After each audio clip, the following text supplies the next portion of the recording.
I'll give you my entire salary if you can translate this. Ethan Caldwell's voice sliced clean through the glass-walled conference room, sharp enough to turn heads and pull smirks from every corner as he flicked a thick stack of papers onto the polished marble floor like it was nothing more than trash. The kind of careless gesture that only came from someone who had never been ignored a day in his life. And for a moment, the room responded exactly the way he expected.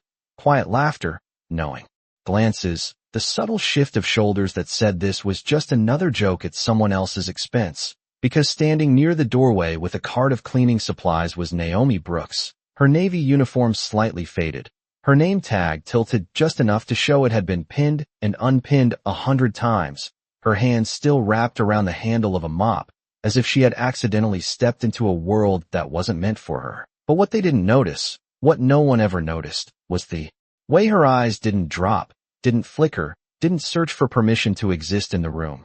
Instead, they stayed steady, locked on the document now resting inches from her shoes, the fluorescent lights above reflecting off the glossy pages filled with dense, unfamiliar text that looked intimidating even from a distance. And Ethan leaned back in his chair, fingers steepled, watching her the way someone watches a game they've already won. Go ahead, he added, his tone dripping with amusement.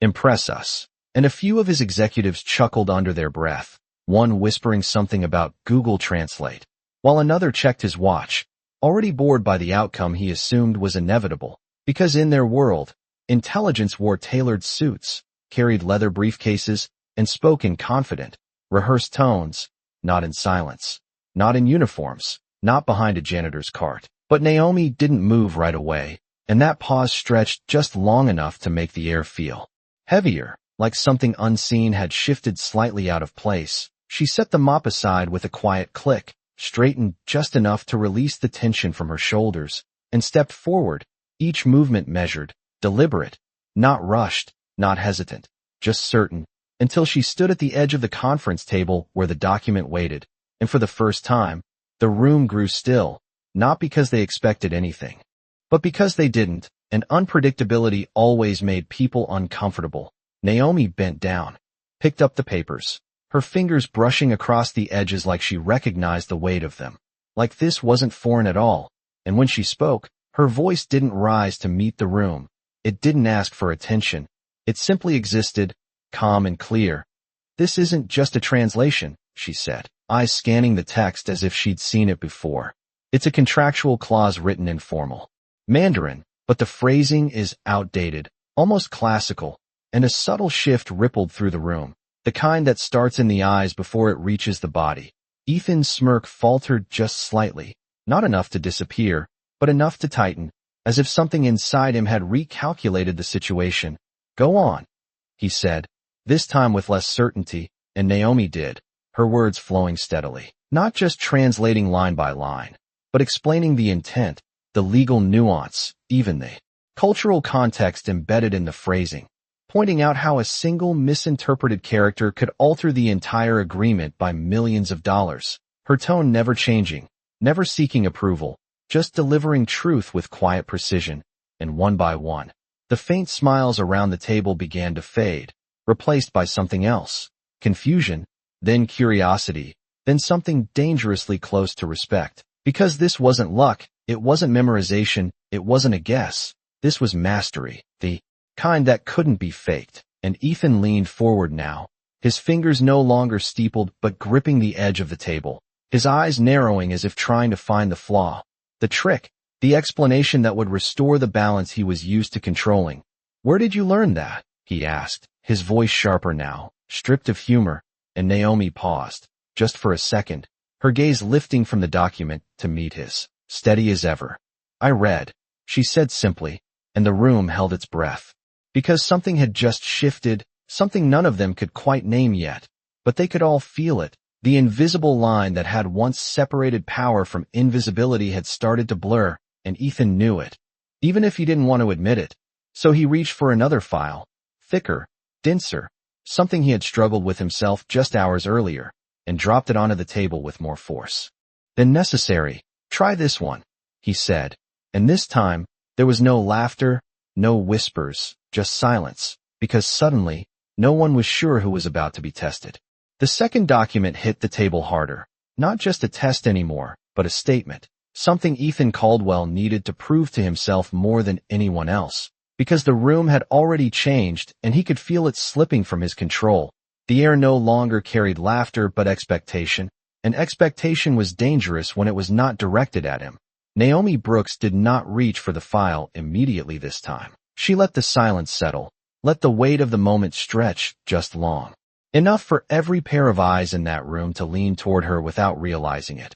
And then she stepped forward again, calm as before, picking up the document with the same quiet precision, her fingers tracing the edge like she was reacquainting herself with something familiar rather than confronting something new. And as she scanned the first page, there was no hesitation, only a slight narrowing of her eyes. The kind that came from focus rather than confusion.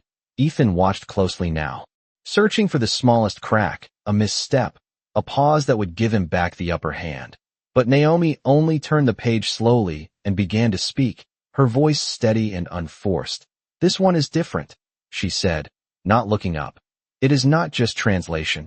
It is layered, a mix of German legal phrasing and Latin references, structured to confuse non-specialists." And a subtle murmur moved across the table before quickly dying down, because now no one wanted to interrupt, no one wanted to miss what came next. She continued, unraveling the text piece by piece, not just converting words but exposing the intention behind them, pointing out where clauses overlapped, where the wording created hidden liabilities, where a single misplaced term could cost millions if misunderstood.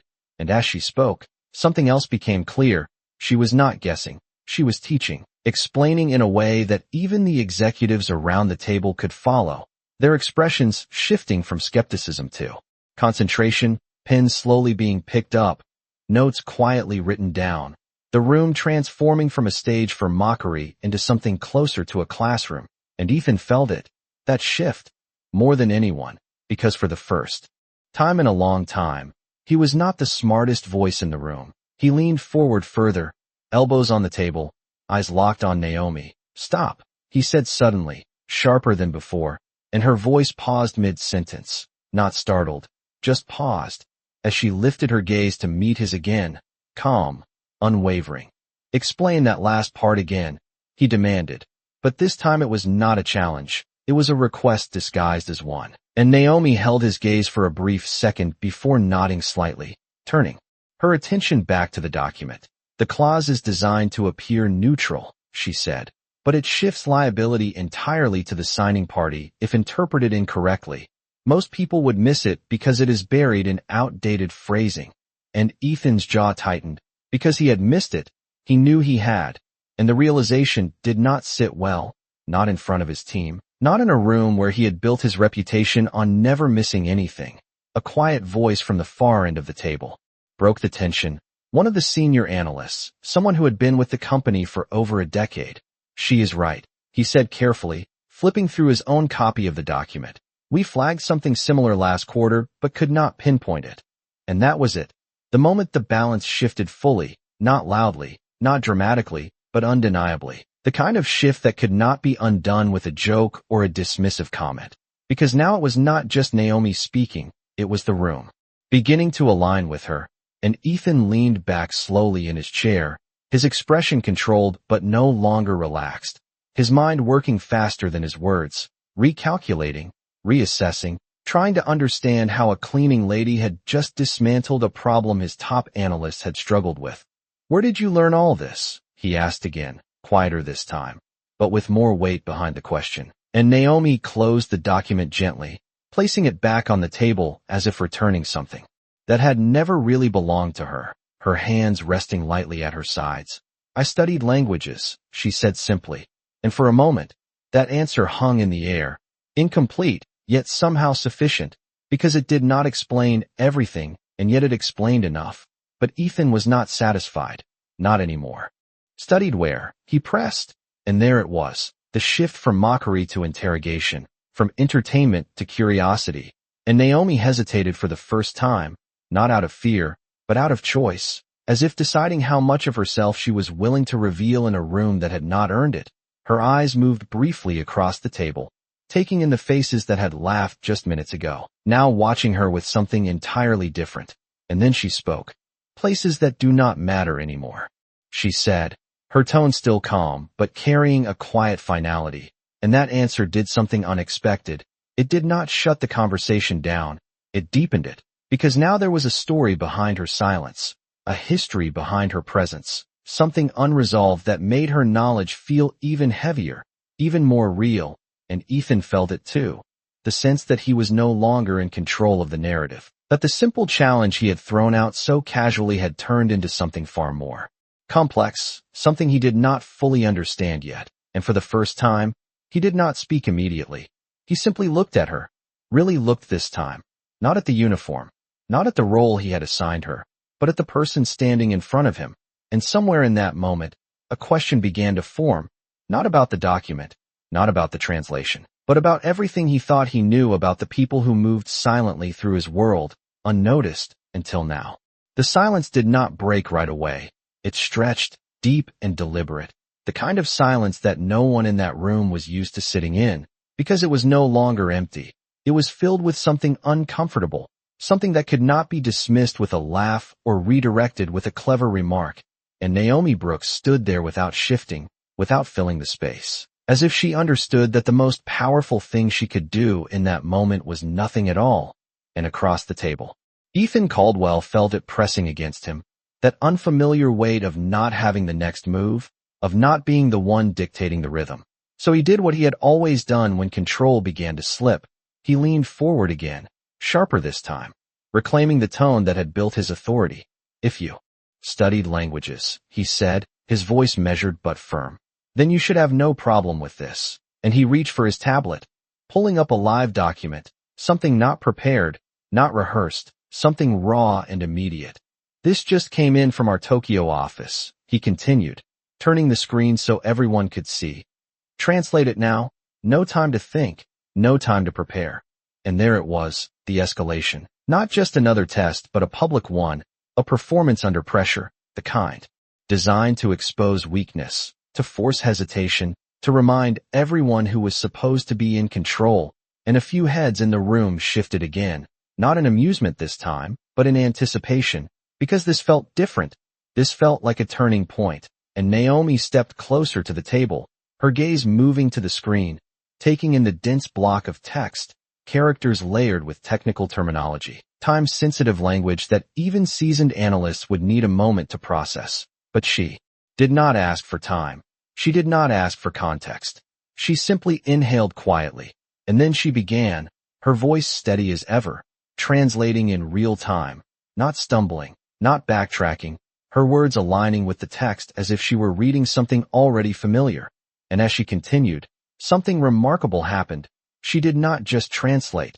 She adapted, clarifying idiomatic phrases, restructuring sentences to preserve meaning rather than literal form, even pausing briefly to note, this section implies a negotiation shift, not a finalized agreement.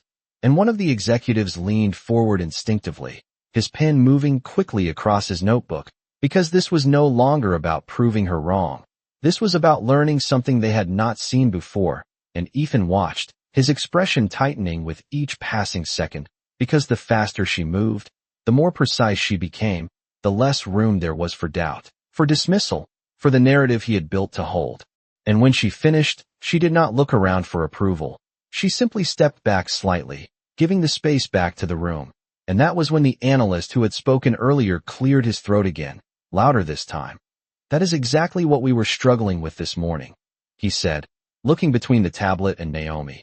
The phrasing on that third paragraph, we could not agree on the intent, and another voice joined in, quieter but firm.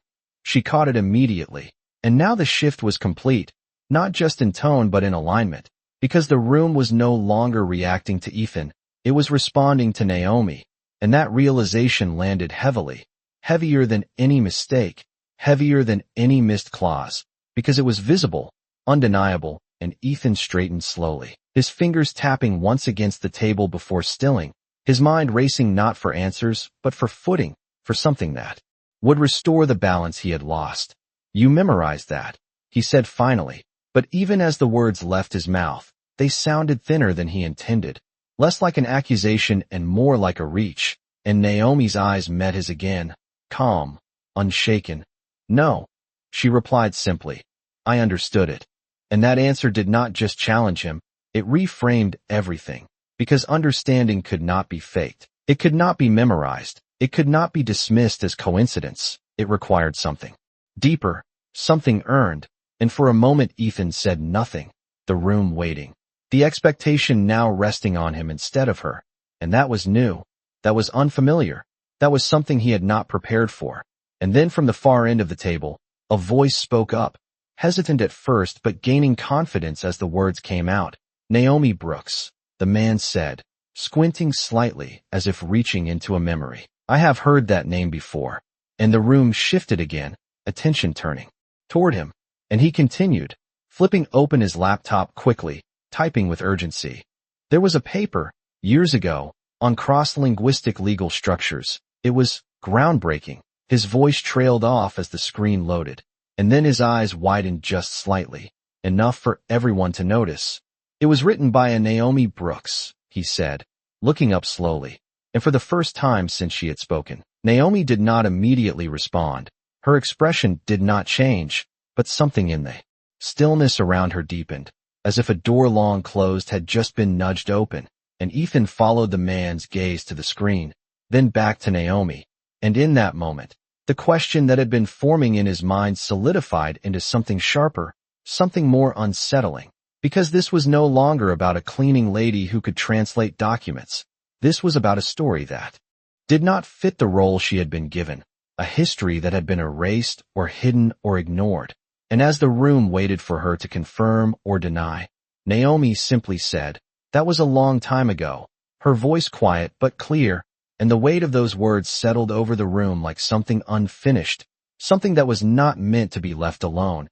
And Ethan realized then that whatever this was, whatever had just begun in this room, it was far from over.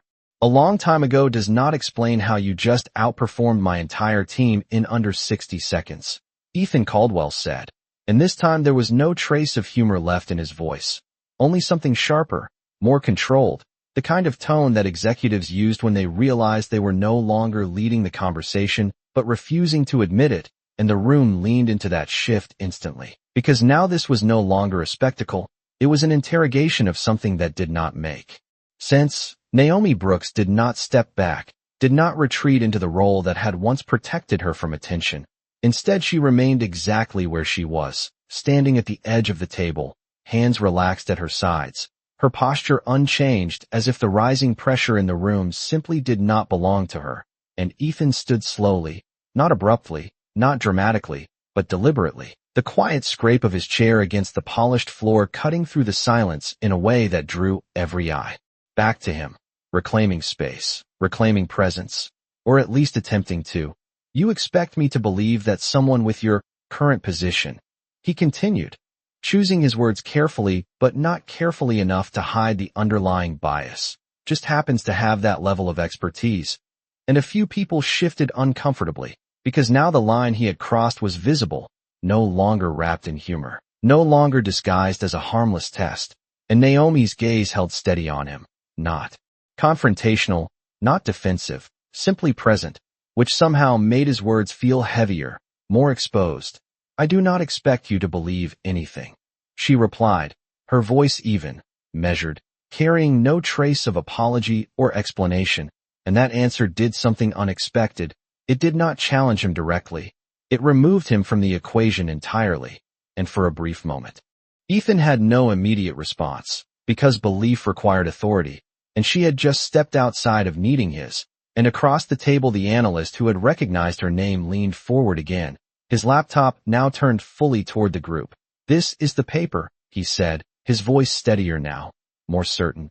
"Published almost 10 years ago, cited across multiple legal translation frameworks." And he read a line aloud. Something about structural equivalence in multilingual contracts. Something dense and complex. And then he looked up again, directly at Naomi. "It changed how we approach international agreements," he added, and the room absorbed that, not all at once, but in pieces, the way realization often arrived, slowly at first, and then all at once, because now the gap between who she appeared to be and who she might actually be had become impossible to ignore, and Ethan stepped closer to the table, his attention shifting from Naomi to the screen and back again, connecting the pieces whether he wanted to or not. "If that is true," he said, quieter now, but more intense, "then why are you here?" And the question hung differently than the others, not accusatory, not mocking, but genuine in a way that surprised even him. And Naomi did not answer immediately, not because she did not have one, but because the question itself required more than a simple response. Her eyes moved briefly across the room again, taking in the faces that now looked at her with something new, something that bordered on respect but had not quite settled there yet. And then she spoke. "Because being right does not always mean being heard," she said, and the simplicity of that sentence landed harder than any explanation could have, because it carried something lived, something that could not be reduced to a resume or a title, and the room grew still again. But this time the silence was different. It was not tension waiting to break. It was understanding trying to form. And Ethan felt it, that shift from questioning her ability to questioning his own assumptions, a shift he had not invited and did not fully control. "That still does not explain this," he said, gesturing lightly toward her uniform, toward the cart still waiting near the doorway, a silent reminder of the role she had been placed in, and Naomi followed his gesture for the first time, her eyes resting briefly on the cart before returning to him. "People make decisions," she said calmly, "and sometimes those decisions decide where you stand, not what you know." And there was no bitterness in her tone, no anger, just clarity, and that clarity made it harder to dismiss, harder to argue with, because it was not presented as a complaint, it was presented as fact. And across the room another executive spoke up, more cautiously this time. "If you have this background," he said, "why not return to it?" And Naomi gave a small, almost imperceptible pause, not hesitation, but consideration, as if weighing how much truth the room was ready to hold. "Some doors close quietly," she answered. And after a while, people stopped knocking, and the weight of that statement settled over the table, heavier than anything that had come before, because it suggested something systemic, something larger than a single decision. And Ethan exhaled slowly, not in frustration but in recognition, a subtle shift that only he seemed to notice, because for the first time since this had begun, he was not trying to regain control, he was trying to understand it. "And now," he said, his voice lower, steadier, "you are standing here correcting my company's contracts." And Naomi's expression did not change, but something in her presence sharpened slightly, not aggressive, not defensive, just more defined. "I am standing here because you asked me to," she replied, and that was the moment it landed fully, not just for Ethan, but for everyone in the room. The realization that none of this had been forced, none of it had been planned, it had been invited, initiated by a single careless sentence, a moment of mockery that had opened a door no one had expected to walk through. And now that they were here, there was no easy way back, because the question was no longer whether Naomi belonged in the room. It was whether the room had ever truly understood who it allowed to belong. In the first place, no one moved right away, as if the room itself needed a moment to catch up with what had just been said, because the truth Naomi Brooks had placed so simply on the table was not something that could be ignored or easily redirected. It lingered, pressing into the polished glass walls, reflecting back at every person sitting there. And for the first time, the silence did not belong to uncertainty, it belonged to realization. Ethan Caldwell remained standing, but something in his posture had shifted, not weaker, not smaller, just less certain, as if the structure he had always relied on to define people had quietly cracked, and he was only now noticing the fracture lines. He glanced toward the document still resting on the table, then back at Naomi, then around the room, measuring not just the situation but the perception of it, because perception had always been his strongest advantage, but now it was slipping, reshaping itself without his permission. "Everyone step out," he said suddenly, his voice calm but firm, and the executives hesitated for a fraction of a second before gathering their things, not out of obedience alone, but out of instinct, sensing that whatever was about to happen next was no longer meant for an audience. Chairs slid back softly, papers were collected, and within moments, The room that had been filled with tension and shifting allegiances was empty, except for the two of them, and the quiet hum of the building beyond the glass walls returned, distant and steady. Ethan walked slowly to the head of the table, his steps measured, controlled, but no longer performative. He was not playing to the room anymore, because there was no room to play to, only Naomi, standing exactly where she had been, unchanged, unaffected by the shift in environment, as if whether there were 20 people watching or none at all made no difference to who she was. "You should not be here," Ethan said finally, not as an accusation this time, but as a statement. He was trying to understand himself, and Naomi tilted her head slightly, not confused, just acknowledging the weight behind his words. "I am here because I need the job," she replied, and there it was, the reality that cut through everything else, not dramatic, not emotional, just true. And Ethan exhaled slowly, running a hand across his jaw as he processed that answer, because it grounded everything in a way that theory and titles could not. "No," he said, shaking his head slightly. "I mean in this position," and Naomi's eyes followed his movement briefly before returning to his, steady as always. "Positions change," she said. "Knowledge does not." And that sentence settled into the space between them, simple and immovable, and Ethan found himself nodding almost unconsciously, not in agreement, but in recognition, because for the first time, he was not trying to challenge her. He was trying to place her, to understand where she fit in a system that suddenly felt incomplete. "You said doors close," he continued, his tone quieter now, more reflective.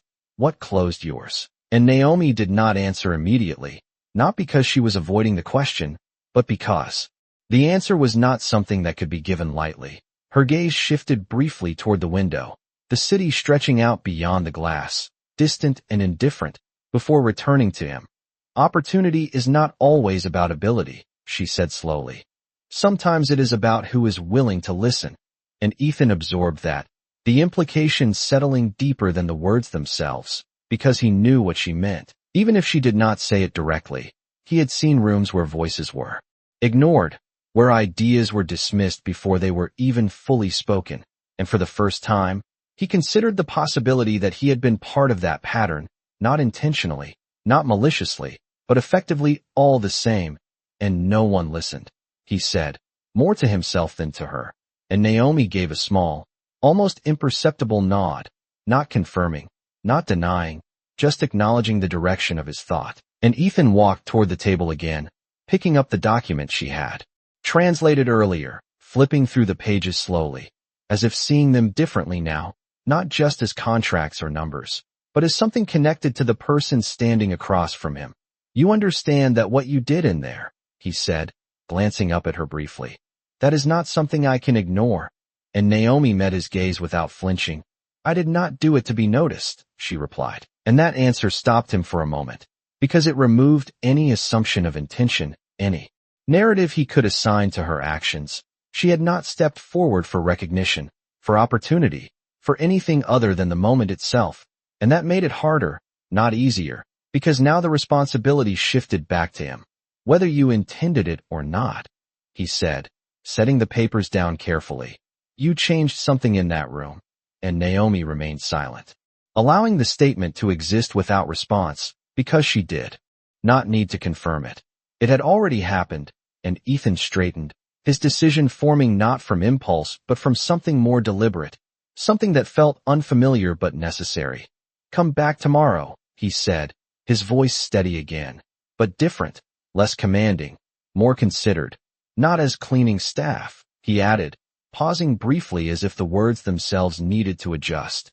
"As a consultant." And the word hung there, significant, heavy with implication, but Naomi did not react. Immediately, her expression unchanged, her posture steady, as if she was weighing not the offer itself, but what it represented, and after a moment, she spoke, her voice calm but firm. "You offered your salary earlier," she said, and Ethan's brow furrowed slightly, caught off guard by the direction of her response. "That was not a serious," he began, but she interrupted gently, not with disrespect, but with precision. "I am not interested in your salary," she said, meeting his gaze fully. "I am interested in whether you meant what you said about listening." And the room fell silent again, not with tension this time, but with something more defining, because this was no longer about proving ability or exposing ignorance. This was about something deeper, something that could not be negotiated or translated, and Ethan stood there for a moment, the weight of her words settling into him, because for the first time, the question was not whether she deserved to be in the room, it was whether he deserved to have her there at all. The question did not fade after Naomi Brooks spoke it. It stayed in the room, steady and unyielding, pressing against Ethan Caldwell in a way that no boardroom negotiation ever had. Because this was not about leverage or strategy. This was about intention, and intention was something he could not delegate or deflect. He stood there for a moment longer than he was used to, the silence stretching not with uncertainty, but with decision. And then he nodded once, not sharply, not for effect, but as if acknowledging something he had only just understood. Yes, he said, his voice lower now, stripped of the tone he usually carried into every conversation. I meant it. And Naomi watched him, not searching for sincerity, not testing him, just listening. And something in the stillness between them shifted again, quieter this time, but more grounded, because words like that, when spoken without performance, carried weight. And Ethan exhaled slowly, the tension in his shoulders easing just enough to be noticeable. Then come back tomorrow, he continued, more clearly now. Not because I am offering you a position, but because I am asking you to be heard. And the phrasing was deliberate, not accidental, and Naomi caught it. The difference between being given something and being invited into something. And she gave a small nod, not acceptance yet, but acknowledgement. And for a moment, that was enough. The conversation did not need to be forced forward, because something had already begun to move. And as Naomi turned slightly, her eyes drifting briefly toward the cleaning cart, still waiting by the door, Ethan followed her gaze. And for the first time, he saw it not as part of the background, not as something that simply existed, but as something that represented a gap, a disconnect between what he thought he understood about the people in his building and what he clearly did not. You do not have to finish that today, he said, gesturing lightly toward the cart, and Naomi paused, her hand resting on the handle for a brief second before she looked back at him. I always finish what I start, she replied, and there was no defiance in her voice, no resistance, just consistency, the kind that did not depend on who was watching or what was being offered. And Ethan nodded again, this time more subtly, because he recognized it, not as stubbornness, but as discipline, something he respected even if it came from a place he had overlooked. And without another word, Naomi moved the cart forward, the quiet wheels rolling across the polished floor as if nothing had changed, even though everything had, and Ethan remained where he was, watching her for a moment longer than necessary, not out of curiosity, but out of something closer to reflection. And when she stepped out of the conference room, the glass door closing softly behind her, the space felt different again, not empty, but altered, like a system that had just been recalibrated. And Ethan turned back toward the table, his eyes landing on the documents she had translated, the ones his team had struggled with for hours, and he picked them up slowly, flipping through them with a new kind of attention, not looking for mistakes, but looking for what he had missed.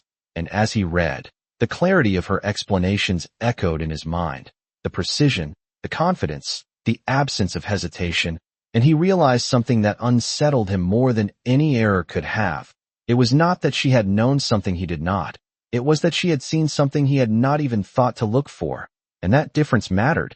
It mattered more than titles, more than experience, more than anything. He had built his sense of certainty on, and for the first time in a long time, Ethan felt the edges of that certainty shift, not collapse, but adjust, making space for something new. And outside the conference room, Naomi moved through the hallway quietly, just as she always had. But now the space around her felt different, not because it had changed, but because the way it would be seen had. And a few employees passed by, their glances lingering a fraction longer than usual, their expressions uncertain, as if they sensed something had happened but did not yet understand what. And Naomi did not react to any of it. She continued down the corridor at the same steady pace, her focus returning to the routine she knew, the work she had been doing long before anyone in that room had noticed her. And yet, beneath that routine, something else existed now, not visible, not spoken, but present, a a shift that could not be undone by ignoring it. And as she reached the end of the hallway, she paused briefly near a window. Overlooking the city, the late afternoon light stretching across the buildings in long, quiet lines, and for a moment, she simply stood there, not thinking about the room, not replaying the conversation, just standing, as if grounding herself in something that had nothing to do with any of it. And then she moved again, continuing down the corridor, while back inside the conference room. Ethan placed the documents back on the table with more care than he had shown earlier, his mind no longer on the next meeting or the next decision, but on something far less predictable, because for the first time, he was not thinking about how to lead the room. He was thinking about how to listen to it. And somewhere in that shift, a realization settled in quietly but firmly. That the real test had never been about translation at all. It had been about whether he could recognize value when it did not look the way he expected. And tomorrow, he would find out if he actually could. The next morning arrived without announcement. But the building felt different before anything had even begun, as if something unseen had shifted overnight and left a quiet tension in its place. And when Naomi Brooks stepped through the front entrance, nothing about her appearance had changed. The same uniform, the same steady pace, the same quiet presence that had allowed her to move through this space unnoticed for months. Yet the air around her carried something new, something subtle but undeniable, because perception had already started to change, even before a single word was spoken. And at the security desk, the usual nod she received lingered half a second longer, the guard's eyes narrowing slightly in recognition, not of her position, but of something he could not quite place yet.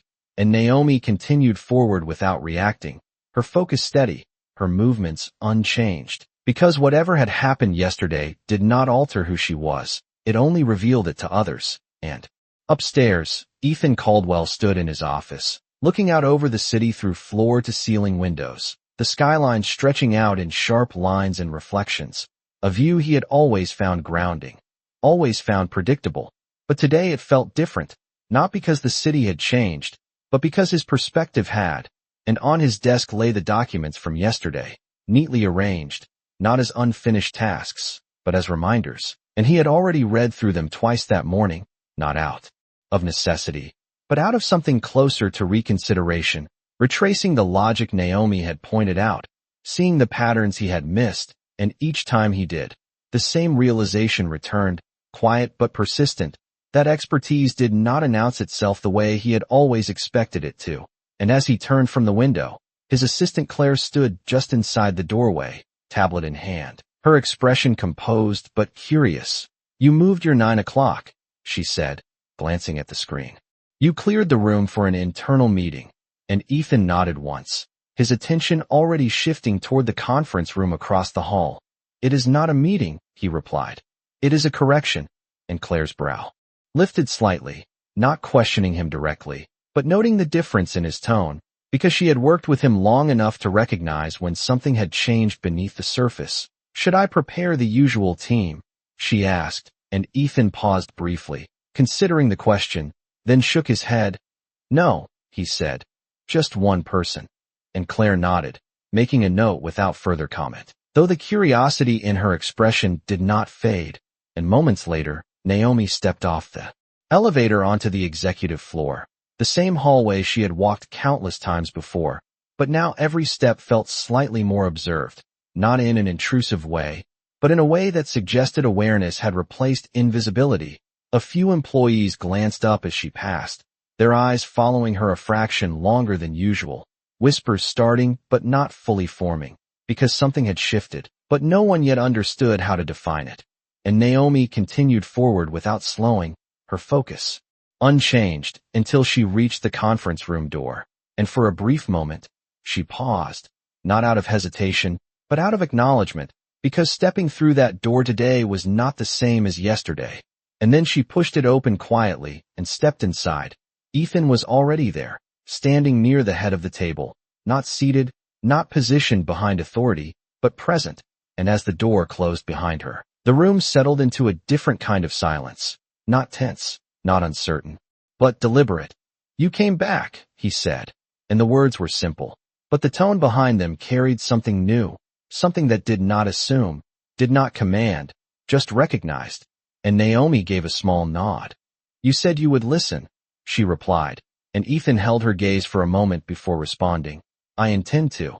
And there was no hesitation in his voice this time, no performance, just clarity. And he gestured toward the table, not to assign her a place, but to offer one, and Naomi stepped forward, taking a seat not at the edge, not near the door, but at the table itself. And that small shift in position carried more weight than any title could have, because it changed the dynamic before a single word was spoken.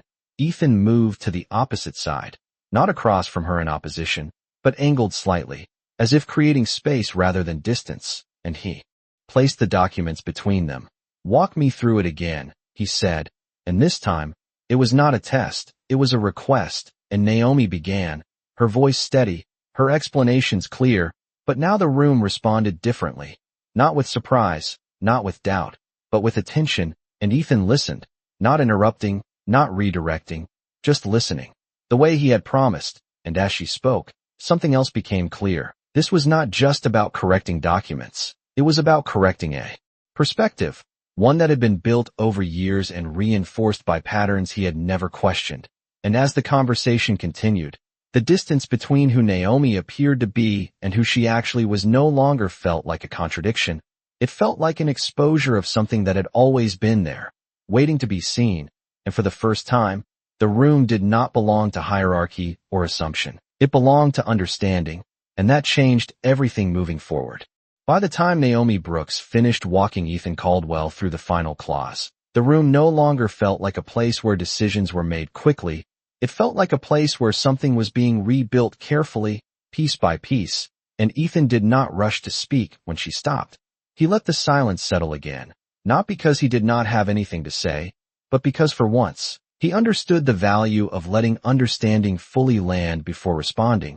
His eyes remained on the document for a moment longer before lifting to meet hers. You saw all of that in seconds yesterday, he said, not as a question, but as a realization still forming. And Naomi gave a small nod, not to confirm ability, but to acknowledge the process. It is easier when you know what to look for, she replied, and Ethan leaned back slightly in his chair, absorbing that, because it implied something deeper, not just knowledge, but perspective, the ability to see patterns others overlooked, and that was not something easily taught. Then teach me, he said, and the words came out more directly than he expected, but he did not take them back, because they were true, and Naomi studied him for a brief moment, not evaluating his intelligence, but his intention, and then she nodded once. Start by unlearning what you assume, she said, and that sentence did not come with explanation. It did not need one, and Ethan gave a faint, almost ironic smile, not out of amusement, but recognition, because unlearning was something he had never considered part of leadership, and yet now it seemed essential. And as the conversation continued, something else began to shift beyond the walls of the conference room, because word traveled quickly in spaces like this, not through announcements, but through glances, through fragments of overheard conversations, through the subtle change in how people carried themselves. And outside, in the open office area, a few employees gathered near the coffee station, their voices low but charged with curiosity. Is it true, one of them asked, that she corrected the entire Tokyo contract in real time? And another responded, I heard she used to be some kind of academic. And a third added, more skeptically, or maybe it is just a one-time thing. But even as they said it, their tone carried doubt, because the certainty they once had about people like Naomi had already begun to crack, and Claire stood nearby, listening without interrupting, her expression thoughtful, because she had seen enough inside that conference room to know this was not a rumor. It was a shift, and she turned back toward Ethan's office, making a mental note, not about Naomi, but about how quickly perception could change when truth was allowed to surface. And inside the conference room, Ethan closed the folder slowly, his movements more deliberate now, more aware. You realize this changes things, he said, not looking at Naomi, but at the space between them, as if acknowledging something larger than either of them. And Naomi remained still, her hands resting lightly on the table. It only changes what you are willing to see, she replied, and that answer settled into him with more clarity than any strategy ever had. because it placed the responsibility back where it belonged, not on her to prove herself, but on him to recognize her, and Ethan exhaled quietly, the weight of that realization grounding rather than overwhelming.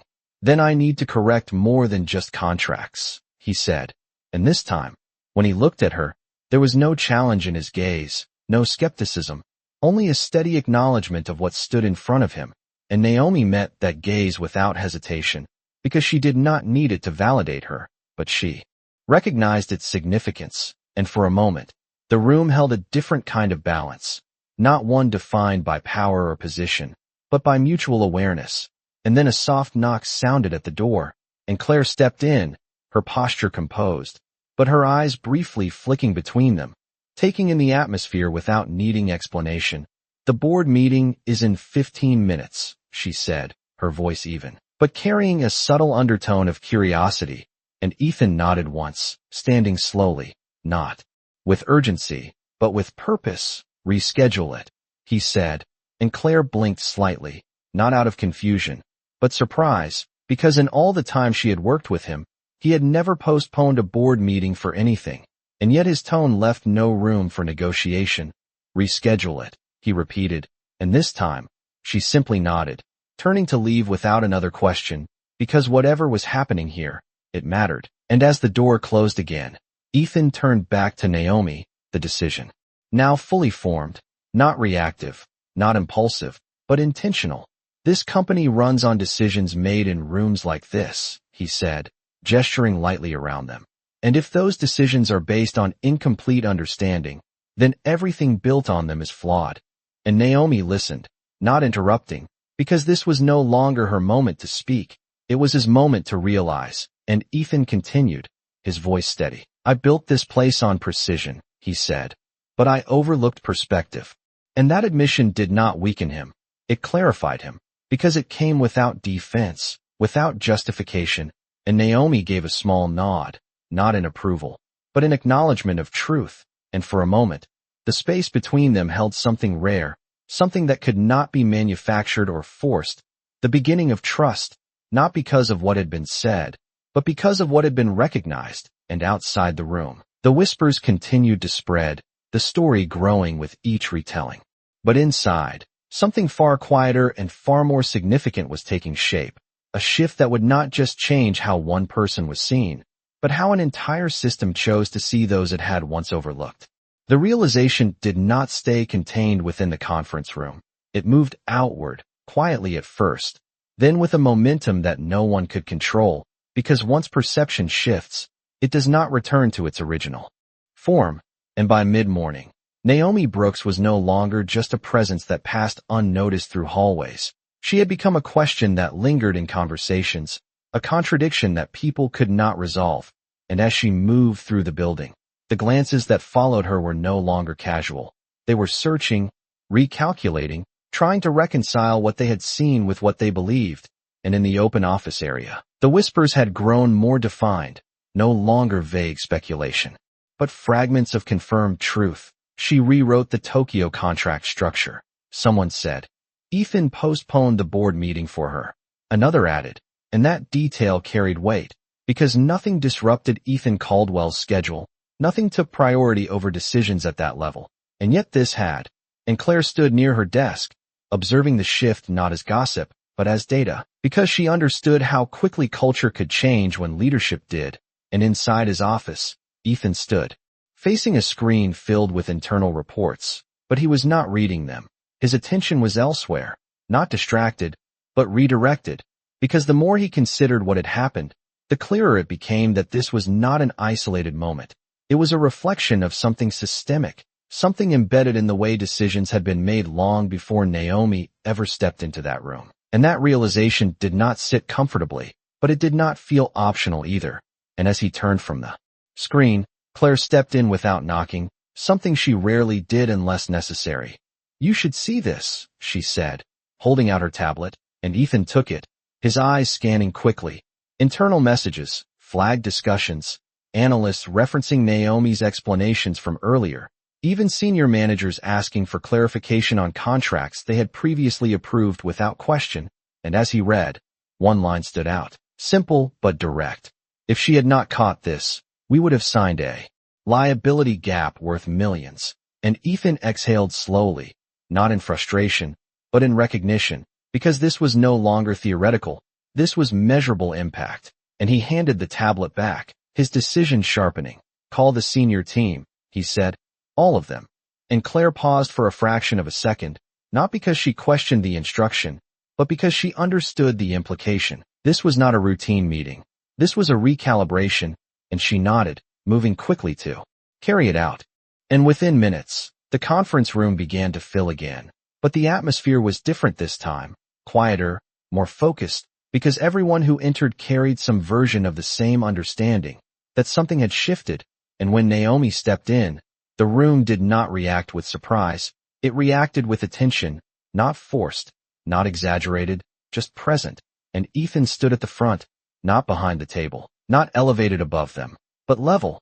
And when the room settled, he did not begin with data or projections. He began with acknowledgement. Yesterday, we overlooked something, he said, his voice steady, carrying clearly across the room, not in the contract, but in how we evaluate who is capable of understanding it.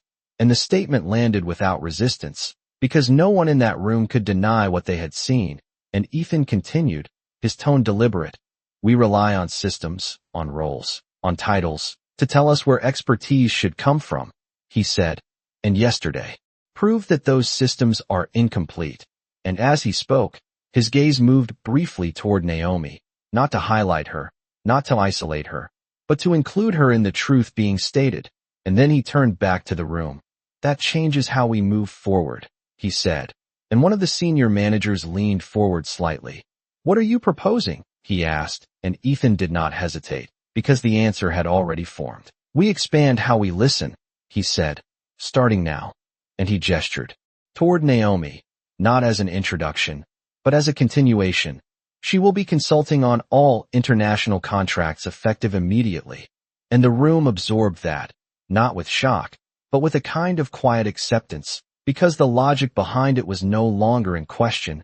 And Naomi stood without speaking, her presence steady, not seeking validation, not reacting to the shift in authority, because her position had never been dependent on the room's approval. And yet, as the meeting continued, something else became clear. This was not just about her role. It was about the structure around her, the way decisions were made, the way voices were filtered, and for the first time, those structures were being examined, not defensively, but intentionally. And as the discussion moved forward, Ethan found himself listening more than speaking, not as a strategy, but as a necessity, because the more he listened, the more he realized how much had been missed before. And across the table, Naomi contributed when needed, her input precise, never excessive, each statement carrying weight because it did not compete for attention. It simply existed where it mattered. And by the time the meeting ended, the shift that had begun the day before was no longer subtle. It was defined, not loud, not dramatic, but undeniable. And as people began to leave the room, the way they looked at Naomi had changed completely, not with curiosity now, not with uncertainty, but with recognition. And as Ethan remained behind, watching the room empty once again, he understood something that had not been clear before, that leadership was not about controlling the narrative. It was about being willing to change it when it was wrong. And this was only the beginning. The room did not empty with the same casual rhythm it once had. People lingered just a fraction longer, not out of obligation, but because something in them had not fully settled yet. And as the last few executives stepped out, their voices low, their expressions thoughtful, Naomi Brooks remained where she was, not waiting, not expecting, simply present.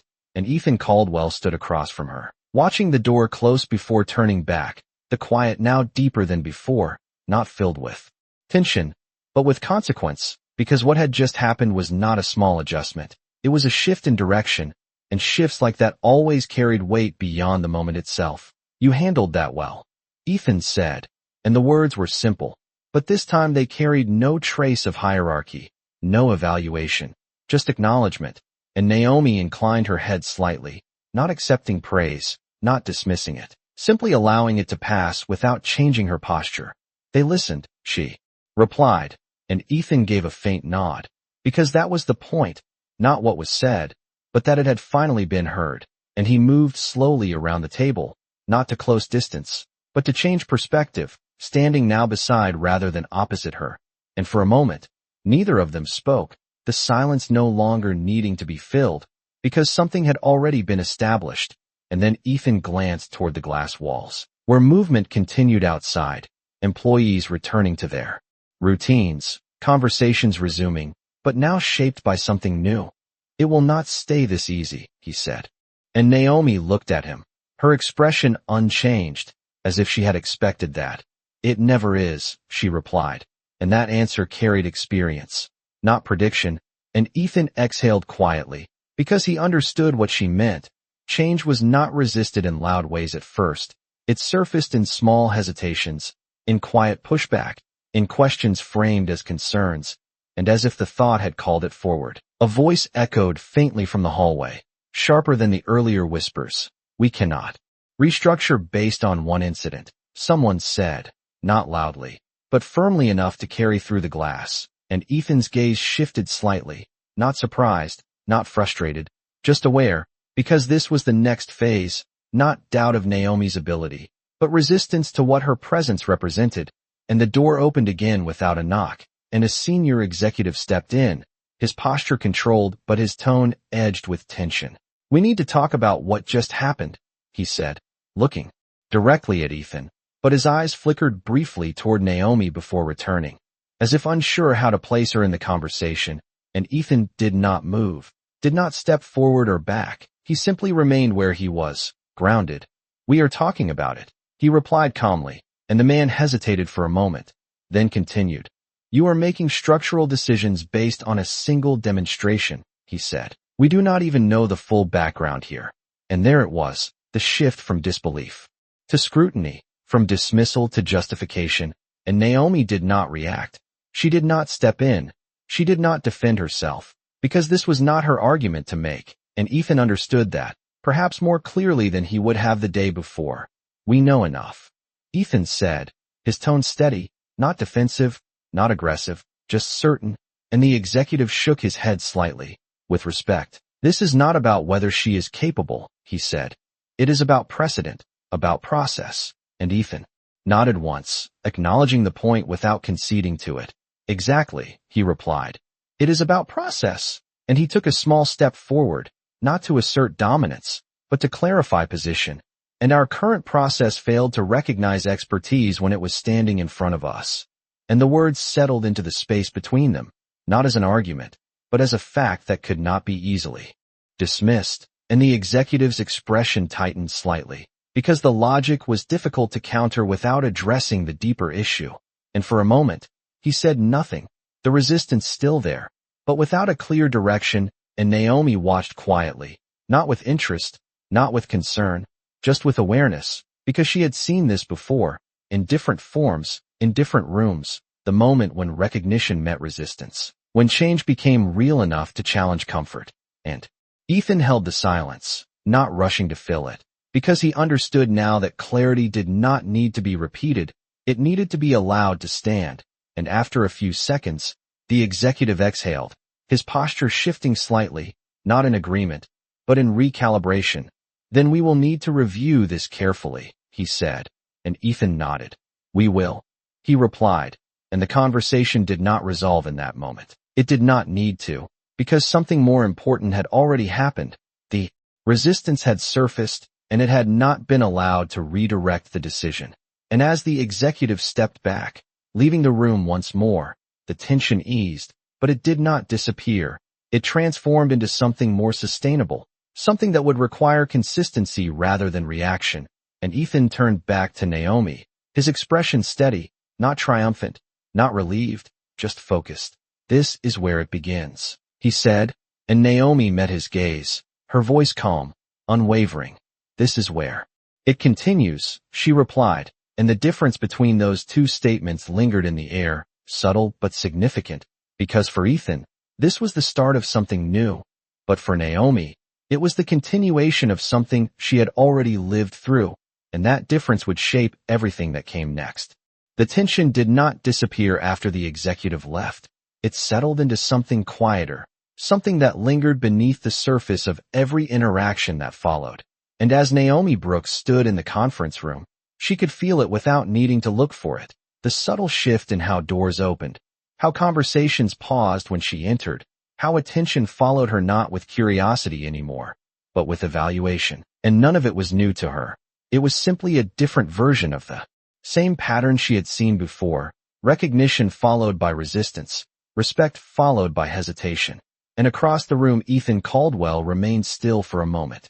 After the door closed, his gaze fixed on the space where the executive had stood, not replaying the words, but measuring the implications, because he understood now that change did not arrive fully formed.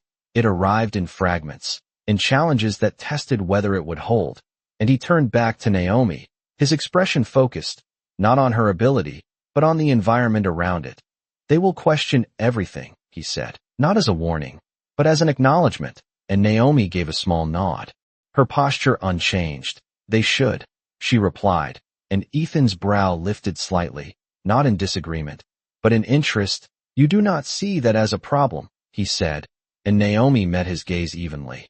"I see it as the part most people avoid," she answered, and that response carried a quiet certainty, because she understood something he was only beginning to learn, that real change was not proven by acceptance. It was proven by how it held under pressure, and Ethan exhaled slowly, absorbing that, because it reframed the resistance not as an obstacle, but as a necessary step, and he walked toward the window again, looking out at the city, but this time he did not see it as a fixed structure. He saw it as something built on decisions made by people who either questioned their assumptions or reinforced them. And for a moment, he said nothing, letting that realization settle fully, and then he turned back. "Then we do not avoid it," he said, and the statement was simple, but it carried direction, not for her, but for himself. And Naomi watched him without interruption, because she recognized the shift not in what he was saying, but in how he was choosing to act on it. And as the minutes passed, the building outside continued to move. Meetings resumed, emails were sent, schedules adjusted. But beneath all of it, something had changed, something that would not be undone by routine. And in another part of the office, the same executive who had spoken earlier sat with two colleagues, their conversation quieter now, more measured. "This is moving too fast," one of them said. "We do not even know her full background." And the other nodded slightly. "And if this becomes the new standard, it changes how everything is evaluated." And the first man leaned back in his chair, exhaling. "Exactly," he said. "This is not just about her. It is about the system." And that was the part that unsettled them, not Naomi herself, but what her presence revealed, the gaps, the assumptions, the ways in which competence had been filtered through expectation rather than evidence. And back in the conference room, Ethan picked up his phone, not to send an email, not to delegate, but to make a direct call. And when Claire answered, he spoke without hesitation. "I want a full review of our hiring and evaluation processes," he said. "Every department, every level." And there was a brief pause on the other end, not because the instruction was unclear, but because its scope was. And then Claire responded, her tone steady but slightly more focused. "Understood," she said. "I will begin immediately." And Ethan ended the call, placing the phone down with a quiet finality. Because this was no longer about a single decision, it was about a structure that needed to be re-examined from the foundation. And Naomi watched him, not with approval, not with expectation, but with awareness, because she understood that change at that level required more than recognition. It required consistency, and Ethan turned back to her, his expression steady. "This will take time," he said, and Naomi gave a small nod. "It always does," she replied, and there was no impatience in her voice, no urgency, just a quiet understanding of process. And for a moment, they stood there in the same room where everything had begun, but the difference between then and now was no longer subtle. It was defined, not by what had been said, but by what had been acknowledged and what was now being set into motion. And as Naomi moved toward the door, her steps steady as always, Ethan did not stop her, did not add anything more, because nothing else needed to be said in that moment. The next part was not about words, it was about action. And as she stepped into the hallway, the building around her continued to move, but now it moved with a different awareness, one that would not disappear overnight. And back inside, Ethan remained where he was for a moment longer, the weight of the decisions ahead settling into place, not as a burden, but as a responsibility, because for the first time, he was not just leading a company. He was reshaping how it chose to see the people within it, and that would define everything that came next. The changes did not arrive all at once. They unfolded in layers, quiet at first, then increasingly visible in the way people spoke, in the way decisions were questioned, in the way silence no longer meant agreement. And over the next few days, Naomi Brooks moved through the building not as an exception, but as a presence that had begun to redefine what was considered normal, and the shift was not always comfortable. In fact, it rarely was, because each adjustment forced people to confront something they had not examined before. And in one of the smaller conference rooms, a group of managers sat around a table reviewing a contract, their voices lower than usual, more deliberate. "Let us run this by Naomi," one of them said, and another hesitated, not in disagreement, but in habit. "We should be able to handle this," he replied, and the first manager nodded slowly. "We should have handled the last one too," he said, and that was the difference, not the presence of doubt, but the presence of awareness. And across the floor, Claire moved between departments, observing the adjustments not as disruptions, but as indicators, noting where the system resisted, where it adapted, where it hesitated, and each observation confirmed what she had already understood, that the company was not just integrating a new perspective, it was recalibrating its foundation. And inside his office, Ethan Caldwell reviewed the preliminary report on hiring practices, his eyes scanning through patterns that had once seemed efficient, logical, structured, but now revealed gaps, filters that favored familiarity over potential, processes that prioritized credentials without questioning context. And as he read, the implications became clearer, not just about Naomi, but about how many others had been overlooked in the same way. And he leaned back slightly, the weight of that realization settling into him, not as regret, but as responsibility. And when a soft knock sounded at the door, he did not need to look up to know who it was. "Come in," he said, and Naomi stepped inside, her posture unchanged, her presence steady, and for a moment, they simply acknowledged each other, not formally, not ceremonially, just as two people who understood that something had shifted between them. "You asked for the revisions," she said, placing a folder on his desk, and Ethan nodded, reaching for it. But before opening it, he looked up at her. "Have you noticed it?" he asked, and Naomi's gaze remained calm. "The change," he added, and she considered the question for a brief moment, not searching for an answer, but choosing how to frame it. "I have noticed the questions," she replied, and Ethan gave a faint, almost reflective smile, because that was exactly it. Not immediate transformation, not instant acceptance, but the willingness to question what had previously gone unchallenged. And he opened the folder, flipping through the pages, her annotations precise, her reasoning clear, and as he read, he felt the same clarity he had felt in the conference room, the same sense that something fundamental was being corrected, not just in the document, but in the approach itself. "You are not just fixing contracts," he said, glancing up at her briefly. "You are changing how we think about them." And Naomi did not respond immediately, not because she disagreed, but because the statement extended beyond her intention, and after a moment, she said simply, "I am showing what is already there." And that distinction mattered, because it removed the idea of replacement and replaced it with revelation.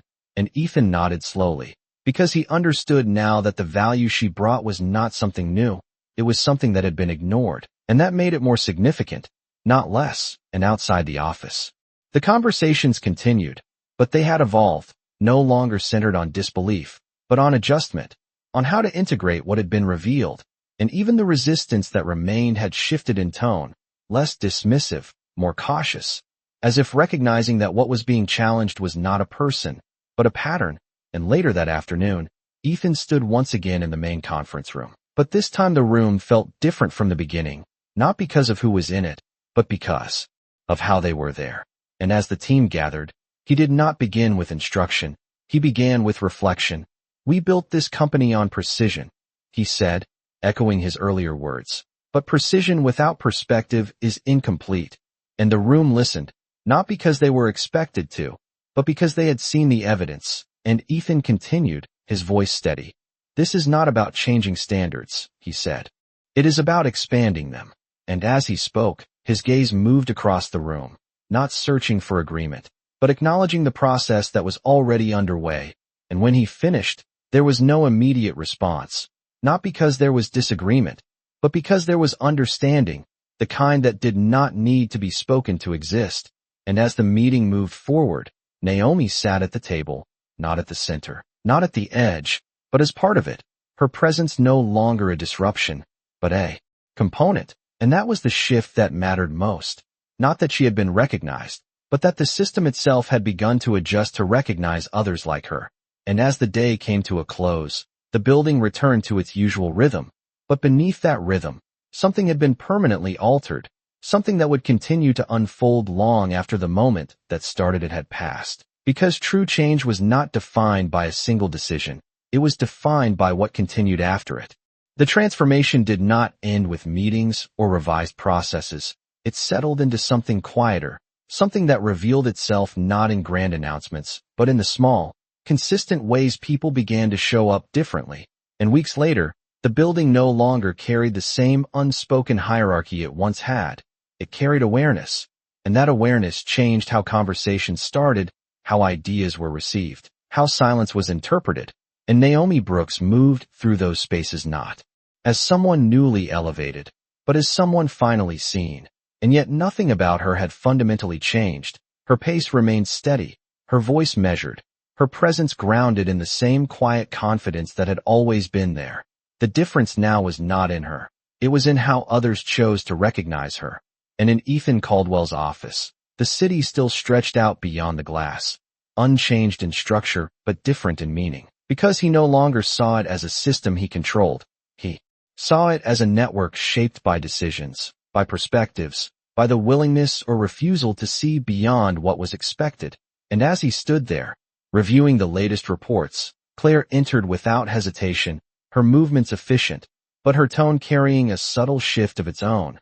The review is complete, she said, handing him a tablet, and Ethan took it, his eyes scanning quickly, noting the adjustments already implemented, new evaluation protocols, expanded review channels, systems designed not to replace judgment, but to challenge it. And as he read, one line stood out, simple but significant. Increased internal recommendations from non-executive staff. And Ethan allowed himself a small, almost imperceptible nod, because that was the point. Not just to correct what had been missed, but to ensure it would not be missed again. And he looked up at Claire. How is it holding?